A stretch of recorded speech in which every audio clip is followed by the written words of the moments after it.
ठाण्यातील गडकरी रंगायतन येथे Thane district cooperative housing federation आणि सोसायटी मंच ठाणे यांच्या वतीने महसूल मंत्री चंद्रशेखर बावनकुळे यांचा सत्कार करण्यात आला।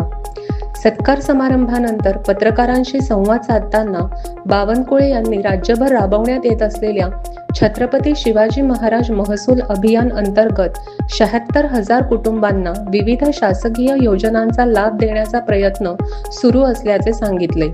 यावेळी त्यांनी राज्यात लवकरच लँड टायटलिंग कायदा लागू होणार असून त्यानंतर फ्लॅटधारकांनाही प्रॉपर्टी कार्ड मिळणार असल्याची माहिती दिली। तसेच सरकारी जागेवरील पात्र घरधारकांना प्रॉपर्टी कार्ड देण्याबाबत सरकार सकारात्मक असल्याचे त्यांनी स्पष्ट केले। मुंबईत मायक्रो झोनिंग, आदिवासींसाठी स्वतंत्र सातबारा, गरजेनुसार तलाठी भरतीची मुदतवाढ आणि मीरा भाईंदर प्रकरणातील दोषींवर कारवाई करण्यात येणार असल्याचेही त्यांनी सांगितले। तसेच मनोज जरांगे यांच्या मागण्यांबाबत सरकार योग्य निर्णय घेईल असेही बावनकुळे यांनी यावेळी स्पष्ट केले। 2 ऑगस्ट पर्यंत छत्रपती शिवाजी महाराज महाराजस्व अभियानाचे प्रत्येक विधानसभेमध्ये महसूल खात्या माध्यमातून कार्यक्रम आयोजित केले। देवेंद्र फडणवीसजींची सूचना होती की त्यांचा वाढदिवस सेवा कार्य करूनच त्या ठिकाणी साजरा केला पाहिजे। त्यांनी कधीही सत्कार सन्मान सोहळा स्वीकारले नाहीत आणि म्हणून एक सेवा कार्य महसूल खात्यामार्फत व्हावं म्हणून या राज्यातल्या 10 लाख परिवारांना विविध योजनांचा लाभ देण्याचा आम्ही विचार केला आणि आज ठाणे शहर जिल्ह्यामध्ये छत्रपती शिवाजी महाराज राजस्व अभियानामध्ये 76,000 परिवारांना वेगवेगळ्या योजनेचा लाभ आम्ही देण्याचा योजना तयार केली आणि आमच्या महसूल प्रशासनाने आमचे सर्व आमदार, खास करून या भागाचे आमदार संजय केडकरजी यांनी या ठिकाणी आज शिबिर लावलं। या शिबिराच्या माध्यमातून लोकाभिमुख, पारदर्शी आणि गतिमान सरकार म्हणून आम्ही आता समोर जातो आहे। छत्रपती शिवाजी महाराजांची प्रेरणा आमचे सरकार देवेंद्र फडणवीसच्या सरकारने स्वीकारलेली आहे। यातनं आम्ही हे अभियान करतो आहे।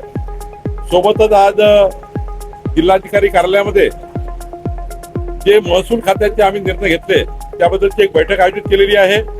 त्या बैठकीमध्ये 36-37 विषयाचा आढावा मी घेणार आहे आणि ठाणेकरांचे महत्वाचे प्रश्न या बैठकीमध्ये मी सोडवणार आहे।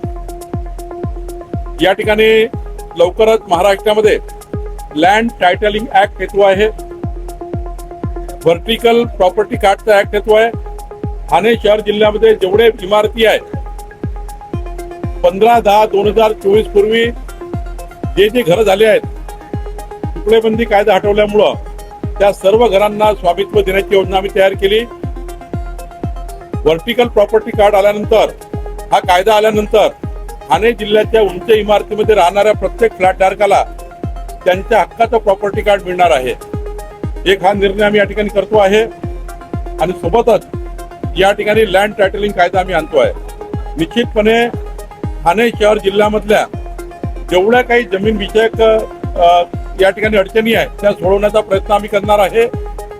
जे आमच्या गव्हर्नमेंट लँड आहे, ज्या अतिक्रमित झालेल्या आहेत, मोठ्या मोठ्या धनदांडग्या लोकांनी आमच्या जमिनी व्याप्त केलेल्या आहेत, त्या जमिनी सरकारकडे वापस घेण्याची योजना आहे। सोबतच 1 जानेवारी 2011 पूर्वी ज्या लोकांनी सरकारी जागेवर घरं बांधले असतील त्या सर्वांना प्रॉपर्टी कार्ड देण्याचाही आम्ही या ठिकाणी निर्णय करतो आहे। महसूल खातं जवळपास 65 विषयावर काम करत आहे।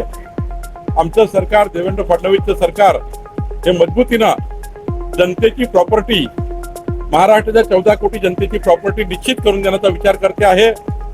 आमचे उपमुख्यमंत्री एकनाथ शिंदेजी, सुनेत्रा पवारजी आणि देवेंद्रजी, आमचं सरकार हे या ठिकाणी प्रचंड मजबूतीनं या ठिकाणी जनतेच्या मालमत्तेचे रक्षण करण्याचं काम करत आहे।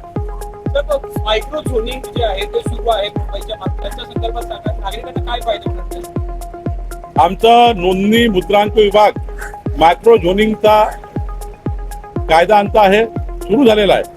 मुंबईमध्ये प्रत्येक घराचं मायक्रो झोनिंग आम्ही करणार आहे, ठाण्याचं करणार आहे. आज 1 किलोमीटर बाय 1 किलोमीटर किंवा 500 मीटर बाय 500 मीटरच्या स्क्वेअरला झोन आहे. त्यामुळं त्या झोनमध्ये 500 square metre by 500 square metre झोनमध्ये सर्वात जी महागडी बिल्डिंग आहे त्या बिल्डिंगचा जो रेडी रेकनर आहे तो सर्वांना लागतो, छोटा असो की मोठा असो. त्यामुळं छोटं घर असेल तर त्याचे रेट हे न परवडणारे असतात रेडी रेकनरचे. त्यामुळं हा एक अन्याय आहे. प्रत्येक घराचं प्रत्येक प्रॉपर्टीचं झोनिंग असलं पाहिजे, त्याचा वेगवेगळा रेडी रेकनर असला पाहिजे.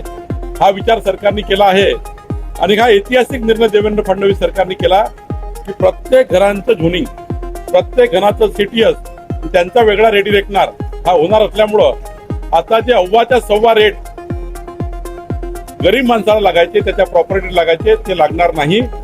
आता यावर्षी मुंबईत आम्ही मायक्रो झोनिंग करतोय, मग नवी मुंबई ठाण्याला आम्ही करतोय, पुणे, नाशिक आणि नागपूरला करतोय आणि मग टप्प्याटप्प्याने पुढच्या 3 वर्षामध्ये राज्याच्या सर्व गावामध्ये, शहरामध्ये, नगरपालिका, नगरपंचायतमध्ये मायक्रो झोनिंग आम्ही करणार आहे.